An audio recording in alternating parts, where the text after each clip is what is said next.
ce qui est vrai que les cabinets d'avocats qui représentent les intérêts de la République démocratique du Congo, ainsi que les provinces dans le procès contre Joseph Kabila, ces cabinets ont postulé des honoraires pour les prestations. Ces honoraires sont patriotiques, modestes, pour les raisons suivantes.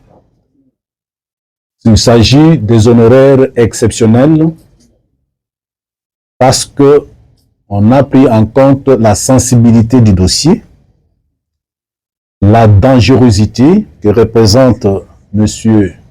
Joseph Kabila Kabange, personne poursuivie.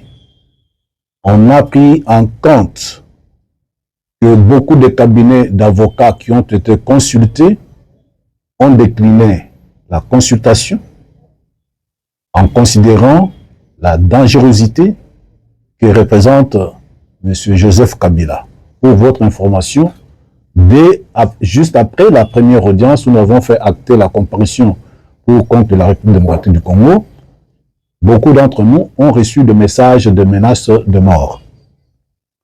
Il faut également tenir compte de ce que ici, nous sommes en train de nous battre, de travailler pour que la population congolaise, victime des actes de M. Joseph Kabila et de ses parents et ses alliés, que ces victimes-là soient indemnisées. Et nous sommes en train de poursuivre plusieurs milliards de dollars en termes de dommages et intérêts.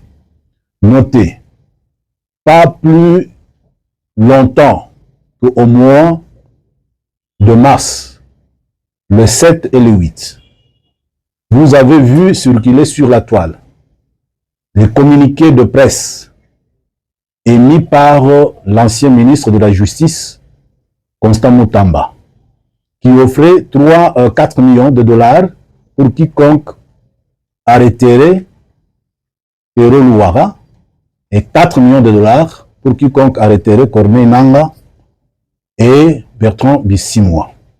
Et la sommation de ce que nous avons demandé n'arrive pas à 4 millions juste pour l'arrestation. Or, on peut arrêter quelqu'un, le juger pour ne pas le condamner. Mais ici, nous sommes en train de poursuivre la condamnation aux dommages et intérêts. Donc, cette base-là, tout ce qui passe par rapport à 4 millions, 8 millions, juste pour l'arrestation, et les avocats sont modestes parce qu'ils ont demandé moins, tout calcul confondu, moins de 3 millions de dollars. Il faut tenir compte que maintenant, là, les avocats sont en train de faire les avances. Nous avons envoyé de collaborateurs en province. Il faut les loger, il faut assurer leurs conditions de sécurité. Et d'abord, on n'a rien touché, c'est l'effet de cabinet que nous avons exposé.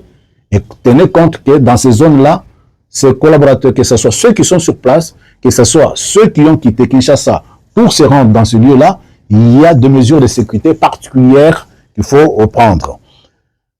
Il faut également noter que ces honoraires postulés, ce n'est pas par avocat, c'est par cabinet.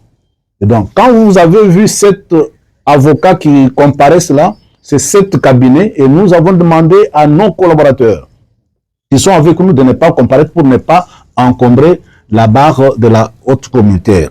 Et ils sont en train de travailler. Notez bien que nous devons également consulter les dossiers de la République, documents officiels et privés, pour nous faire une idée sur l'ampleur et l'étendue des préjudices que Joseph Kabila et ses complices et co-auteurs ont causé à la République démocratique du Congo ainsi qu'aux provinces afin d'être utiles à la haute cour militaire. Alors, tout ça, tout compte fait, nous avons estimé en patriote arrêter notre note d'honoraire à des proportions qui soient acceptables. Donc, ce n'est pas exorbitant. Et je pense que Pero Luara, qui est en train de relayer l'information, qu'il se souvienne qu'il y avait 4 millions pour lui seul, juste pour l'arrêter.